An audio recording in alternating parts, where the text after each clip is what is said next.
વડાપ્રધાનના વડોદરા પ્રવાસ પૂર્વે તંત્ર સજ્જ. ગદા સર્કલથી ગોલ્ડન ચોકડી સુધી હાથ ધરાયું મેગા સ્વચ્છતા અભિયાન. વડાપ્રધાન નરેન્દ્ર મોદીના આગામી વડોદરા પ્રવાસને લક્ષીને સ્થાનિક વહીવટીતંત્ર સંપૂર્ણપણે સજ્જ બન્યું છે. હાઈ પ્રોફાઇલ મુલાકાત પૂર્વે શહેરને સ્વચ્છ અને રળિયામણું બનાવવાના ઉદ્દેશ્યથી આજે વન રોડ પ્રોજેક્ટ અંતર્ગત ગદા સર્કલથી ગોલ્ડન ચોકડી સુધીના મુખ્ય માર્ગ પર એક વિશાળ મેગા સ્વચ્છતા અભિયાન હાથ ધરવામાં આવ્યું હતું. આ ઝુંબેશમાં વડોદરા મહાનગરપાલિકાના ઉચ્ચ અધિકારીઓએ પ્રત્યક્ષ રીતે સહભાગી થઈને શહેરની સફાઈ અને માળખાગત સુંદરતા પ્રત્યેની પોતાની પ્રતિબદ્ધતા દર્શાવી હતી. પ્રાપ્ત માહિતી અનુસાર શહેરમાં આયોજિત સરદાર ધામના ભવ્ય ઉદ્ઘાટન સમારોહમાં વડાપ્રધાન સહિત અનેક વીવીઆઈપી મહાનુભાવો ઉપસ્થિત રહ્યા હતા. આગમનની પૂર્વ તૈયારીના ભાગરૂપે મ્યુનિસિપલ કમિશનર શ્રી અરુણ મહેશ બાબુના માર્ગદર્શન હેઠળ પૂર્વ ઝોનમાં સઘન સફાઈ ઝુંબેશ શરૂ કરવામાં આવી છે. આ વિશેષ અભિયાનમાં પાલિકાના અધિકારીઓને ફ્રન્ટ લાઇન વોરિયર્સની સાથે શાળાના વિદ્યાર્થીઓ તેમજ સ્થાનિક જાગૃત નાગરિકોએ પણ ઉત્સાહભેર શ્રમદાન કર્યું હતું.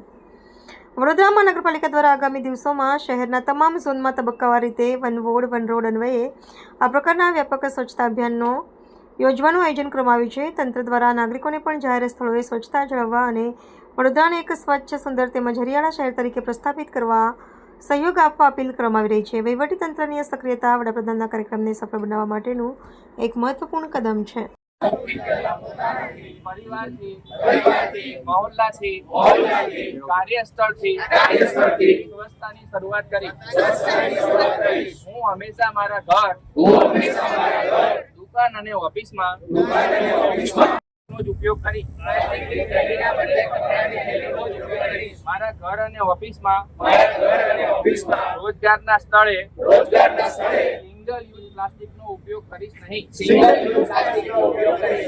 ભીના કચરામાંથી ખાતર બનાવવાની પહેલની શરૂઆત હું મારા મુક્ત બનાવવા માટે મારું યોગદાન આપીશ. સ્વચ્છ શહેર, સ્વચ્છ રાજ્ય અને સ્વચ્છ ભારતના શ્રમદાન કરીને સ્વચ્છતાનો સંકલ્પ પૂર્ણ કરી હું ગંદકી કરીશ નહીં અને કોઈને કરવા દઈશ નહીં. આજે સ્વચ્છતા અભિયાન અંતર્ગત અમે વન ડે વન રોડ અભિયાન અંતર્ગત જે કામગીરી કરવામાં આવ્યું એમાં લગભગ આપ જાણો છો કે 2 મહિનાથી સળંગ અમે અલગ અલગ જગ્યામાંથી અલગ અલગ રોડ્સમાં કામગીરી કરવામાં આવી રહ્યા છે. West zone, East zone, north zone, south ઝોનમાં આવા કામ કરીને જ આવી રહ્યા છે. આજે અમે વન ડે વન રોડમાં ગદા સર્કલ ટુ ગોલ્ડન ચોકડીનું લાઈન લીધા છે. કાલે વેસ્ટ ઝોન અને સાઉથ ઝોનમાં પણ કરવાના છે. એટલે one day one road campaign અંતર્ગત જે ઓલમોસ્ટ 100 ડેઝની આજુબાજુ અમે કમ્પ્લીટ કરી ચૂક્યા છે. એ કામને આગળ દબાવતા આજના કામગીરી કરવાના છે. સારું છે કે આજે ઈસ્ટ ઝોન અને નોર્થ ઝોનના પબ્લિક પણ આપણે સાથે જોડ્યા છે. પબ્લિક સાથે સાથે સ્કૂલના સીનિંગ ઇકો વોરિયર્સ પણ આપણા સાથે જોડ્યા છે. એટલે અમે સાથે મળીને કરીશું. બહુ સારું મેસેજ છે કે one day one road campaign ધીરે ધીરે અત્યારે એક મોમેન્ટમ પકડી રહ્યા છે. પબ્લિક જોડી રહ્યા છે આપણી સાથે. એટલે સિટીને સ્વચ્છ બનાવવા માટે ફક્ત બીએમસી નહીં, સામાજિક કાર્યકર્તાઓ, સોસાયટી, સ્કૂલ્સના ઇકો વોરિયર્સ, કોલેજના ઇકો વોરિયર્સ, લોકો અને બીએમસીના સ્ટાફ અને મીડિયાના મિત્રો પણ બહુ સાથ સહકાર સારું આપી રહ્યા છે. આ પણ પબ્લિક સુધી આ મેસેજ લઈ જઈ રહ્યા છો. એટલે આમને પણ ખાસ આભારી છે.